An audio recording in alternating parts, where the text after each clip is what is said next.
mwiza w'amakuru mu Kirundi.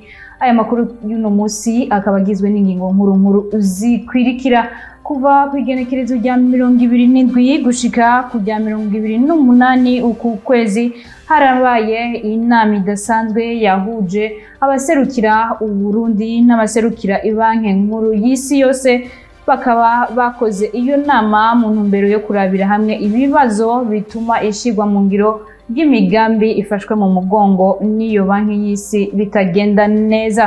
Nayo ngo abahuza bo ku mitumba bakora neza cyane, ariko agashiruka bute kabo ngo kari gakwiye kongerezwa kugira ngo bakomeze kugira umwete.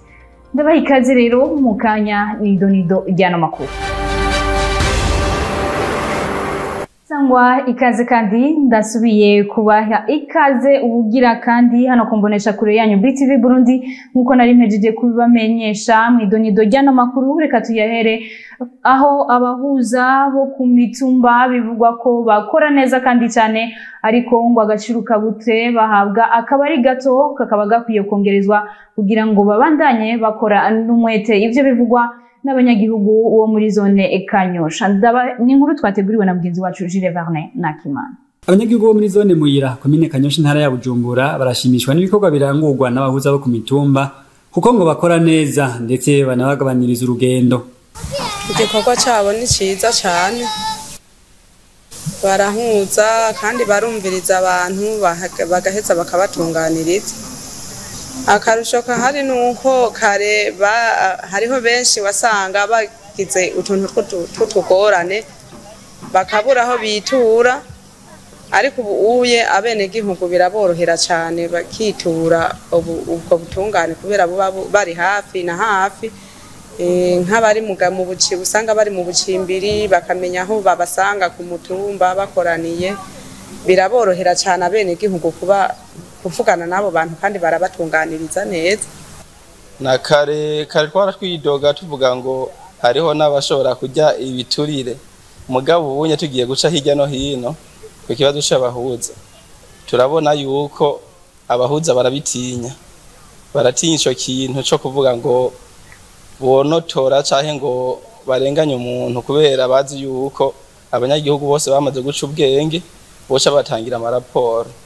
Abanyagihugu basaba leta kugwiriza agashiruka bute abo bahuza kugira ngo ntibazobave badebukirwa mu gikorwa cabo. Ahubwo mwobongerereza uburyo mugashiraho n'abandi kugira ngo nyene bafashanye, kuko hari n'igihe usanga nk'ibintu byo kuja mu matongo, ibintu byo kuja muki, kandi bakagenda baranyagirwa n'imvura. Rega barashoboye, leta irashoboye no kubiyumvira ko n'ukuri kabaha n'agashiruka bute kuko n'ukuri barakora, kubera mbona bayo baradutunganiza neza. Nuko nko mu gashahara numvise kabo bogerageza bakaza barabaha kugira ntibidoge, bagiye bararonka ku gashahara kabo birafuma kugira ngo ntibaze bariyumvira n'intuzenya n'abanyagihugu ko boza barabasega n'igihumbi ku ruhande, mugabo mu gihe bakaronsa ku gashahara kabo ndibaza yuko basha babandanya bagira za nguvu. Mwamenya ko abahuza bo ku mitumba barahiriye gutangura ayo mabanga kwa 22 Nyakanga umwaka 2022. Murantunga abo banyagihugu bakaba bari abo muri komine Kanyosha mu ntara ya Bujumbura. Nayo hano mu gisagara ca Bujumbura kwiyunguruza bisigaye byarabaye akayobera bahinga abunguruza abantu bakoresheje imiduga rusangi, ngo bakaba bashinze amategeko yabo anyuranywe n'ayashizweho na leta kubera ikena ry'ibitoro. N'inkuru twateguriwe na Alain Ilohisi Ndongozi.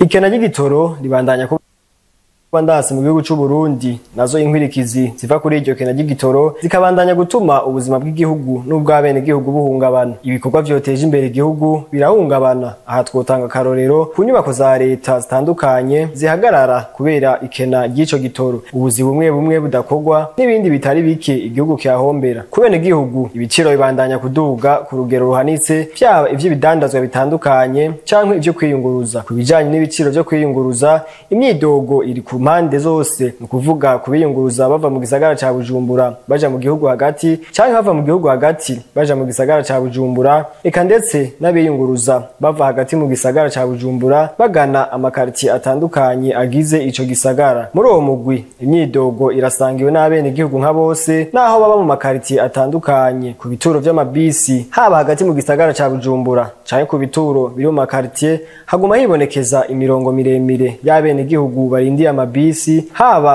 ku murango canke mw'ijoro bikaba ngombwa ko barindira umwanya muremure kuko amabisi aba ari make cyane n'amabisi make aboneka azanana utunenge utu canke turiya. Aha twovuga amabisi aduza ibiciro vyashinzwe n'ubushikirangaje mu byo bujejwe harimo gutwara abantu n'ibintu hasanzwe hagendwa ku mafaranga 600 abagendesha iyo miduga bifatira ingingo yo kurihisha amafaranga ashika ku 1000 canke arenga ahari n'ahandi barenza ko ayarengayo kuko vyiganwa n'uyu munyagihugu aba muri zone Muyira. Kuravye abantu b'amabisi baratuzugiriza ko cane ibiciro gacu usanga rero ibiciro vya leta ntibariko baravyubahiriza gacu usanga tworesha 1750 turiko turareha 2000 canke 3000.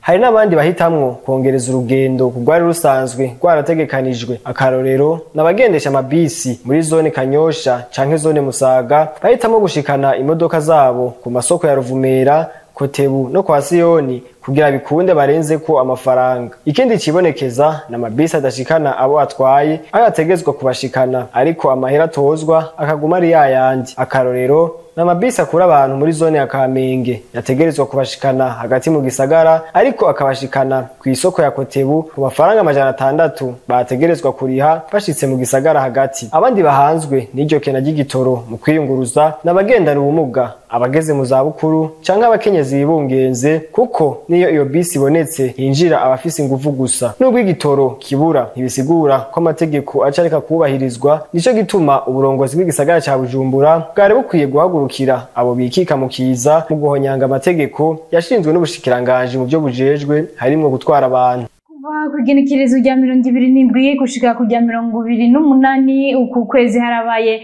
inama idasanzwe yahuje abaserukira Burundi ndetse n'abaserukira ibanke y'isi yose hano mu gihugu cyacu cy'u Burundi. Intumbero y'iyo nama hakaba kwari kurabira hamwe ibituma imigambi ishigwa mu ngiro niyo banki y'isi yose hano mu Burundi itagenda neza. Ni nkuru twateguriwe na Igihaneza Bernice. Kurabira hamwe aho ishigwa mu ngiro ry'imigambi ya leta ishigikiwe na banki y'isi yose igeze hamwe no kongereza uburyo mu ntumbero yo guteza imbere iyo migambi ni bimwe mu vyigiwe hamwe mu nama yari irongowe n'umushikiranganje wa mbere Gervais Ndirakobuca yahuze abaserukira leta y'u Burundi mu vy'ubutunzi n'abaserukira banki y'isi yose. Hawasi Sewage aserukira banki y'isi yose mu Burundi akaba yashikirije bimwe mu vyavuye muri iyo nama. Ça a été une occasion pour nous de discuter ensemble de l'état de la situation du portefeuille des projets qui sont nombreux. Kabaye akaje kuri twebwe kuganira aho imigambi igeze. Iyo migambi ni myinshi nkuko mubizi. Twarashoboye kandi kurabira hamwe intambanyi nyamukuru bikaba byadufashije kumenya ingene twoshigikira muri iyo migambi ifashwe mu bwongo n'Ibanki y'Isi yose. Uburyo busohoka bwarongerekanye nkuko tubibona. Twarumvikanye kuntu amasezerano y'abakozi bakoreramwo kuraba ingene itangwa ry'ubuzi ryoba mu mico kandi bakaha akazi abafitiye ubumenyi. Twumvikanye kandi ko atagituriye cobamwo, atakigongo cobamwo canke ivangura rifatiye ku gitsina. On s'est mis d'accord par exemple sur le fait que tout ce qui concerne la corruption, on a une tolérance zéro par rapport à ça. Tout ce qui concerne les violences basées sur le genre, il y a une tolérance zéro. Hawasi Sewage akabashima intambwe ishigwa mu ngiro ry'iyo migambi igezeko. Kuva mu kwezi kwa Mukakaro guheze gushika ubu amafaranga yakoreshejwe agera ku miliyoni 150 z'amadolari y'abanyamerika ku miliyoni 240 z'amadolari y'abanyamerika yategekanijwe. Ico rero ni ikimenyetso nyamukuru ko amafaranga yakoreshejwe. Urugero rw'ikoreshwa ry'ubwo buryo rwarateye imbere. Ibiharuro vyerekana ko uyu munsi hari ciyongereyeko umwaka uheze ku 12 gusa agize umwaka ayo mafaranga ntiyigwa koreshwe ariko ubu akakoreshejwe ku bice 37%. plus importante. Iyo nama yitabiriwe n'abandi banyacubahiro batandukanye ikaba yarangijwe no gutera umukono ku masezerano yemeza ko Burundi na banki y'isi yose bagiye kubandanya bakorana. Amakuru yacu tuyabandanirize mu ntara ya Ngozi mu ntumbero yo guhesha iteka ingo n'imiryango.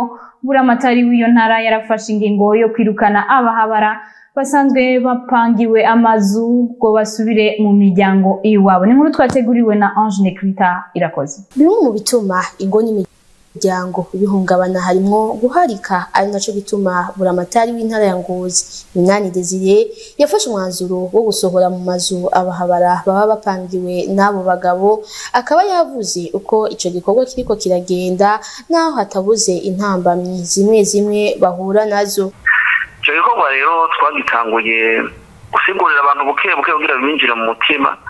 Twatanguye kubasigurira mu kwezi kwa11 ku mwaka wa 2023, ariko rero guhera mu kwezi kwa mbere ivyo kubasigurira twaciye tubiheba, tuca dutangura gufata ingingo zo gusohora abo bagore bafise abagabo batari gwabo. Tugitangura kugishira mu ngiro, hariho abatabitahura ariko buke bagiye barabitahura. Abatabitahura rero muri bamwe twasanga harimwo abajejwe intwaro bakeya bagiye haritse nabo. Abo rero twaciye tubanza turabasezerera. Intambamyi nazo nyamukuru zigenda ziribonekeza ziri ku bwoko bubiri. Intambamyi ya mbere ni yuko usanga hariho abamaze imyaka myinshi cyane babana, ugasanga kugira ngo umugabo agaruke mu rugo rukuru ni ingorane, ariko barabitahura nyene itegeko iyo ribonetse nuko. Yindi ntambamyi igira kabiri duhwana nayo ni abo mw'idini ry'abayisilamu. Abo nabo muri uno mwanya ntituratangura kugira ico tubavuze ko, twabaye turabihojeje. Twanze dukore kuri abatari mw'iryo dini rya Isilamu, ariko nabo nyene buke tuzokwicarana n'abajejwe iryo dini kugira ngo turabe ico amategeko yabo nabo nyene avuga.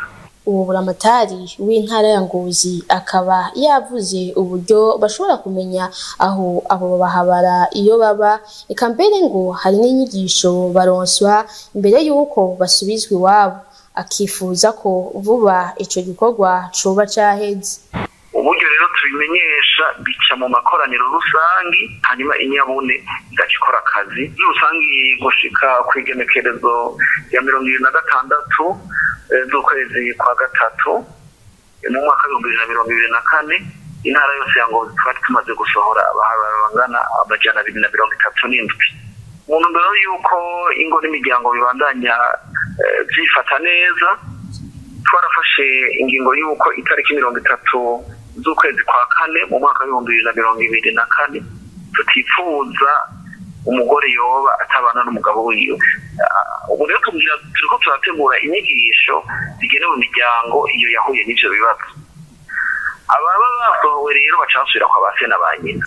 Buramatari akaba aherutse gukezwa n'umutambukanyi w'umukuru w'igihugu c'u Burundi kwiteka, ariko arasubiza ingo n'imiryango. Amakuru yacu tuyasozere n'ayavugwa mu makungu, tukaba twayateguriwe na mugenzi wacu Ani Lorine Kankurize ariko arimenyereza hano. Abafaransa barenga 170 n'abandi bantu 70 bava mu bihugu bitandukanye barashoboye gutabarwa bakugwa mu gihugu ca Haiti gisanzwe kiri mu bihe bitoroshe. Batwawe n'indege ya gisirikare nk'uko vyatangajwe n'ubushikirangaje bw'imigenderanire kuri uyu 27 ntwarante. Kuri uw'Imana ubushikirangaje bwaratangaje ko bugiye gutegekanya indege zijejwe gutabara mu gihe ku mugwa mukuru wa Haiti harangwa umutekano muke, kandi imigenderanire y'ikirere ku mugwa mukuru Port-au-Prince yari yahagaritswe. Abafaransa bagera ku 100 nibo baba mu gihugu ca Haiti nk'uko ubushikirangaje bubimenyesha. Ubuserukuzi bw'Ubufaransa ku mugwa mukuru Port-au-Prince burabandanya gukora kandi bubandanya gushigikira Abafaransa. Umushikiranganje wa mbere Ariel Henry yaremeye gutanga imihoho kwa 11 ntwarante. Kuri uwo munsi ibiganiro biriko biraba kugira hashigweho abarongozi b'imfata kibanza. Nayo ibitero vy'abitwaje ibigwanisho bibandanya vyiyongera ku mugwa mukuru wa Haiti. Harangwa umutekano muke, kandi imigenderanire y'ikirere ku mugwa mukuru Port-au-Prince yari yahagaritswe. abafaransa bagera ku 1,100 nibo baba mu gihugu ca Haiti nk'uko ubushikiranganji bubimenyesha. Ubuserukuzi bw'Ubufaransa ku mugwa mukuru Port-au-Prince burabandanya gukora kandi bubandanya gushigikira abafaransa. Umushikiranganje wa mbere Ariel Henry yaremeye gutanga imihoho kuwa 11 Ntwarante. Kuri uwo munsi ibiganiro biriko biraba kugira hashigweho abarongozi b'imfata kibanza.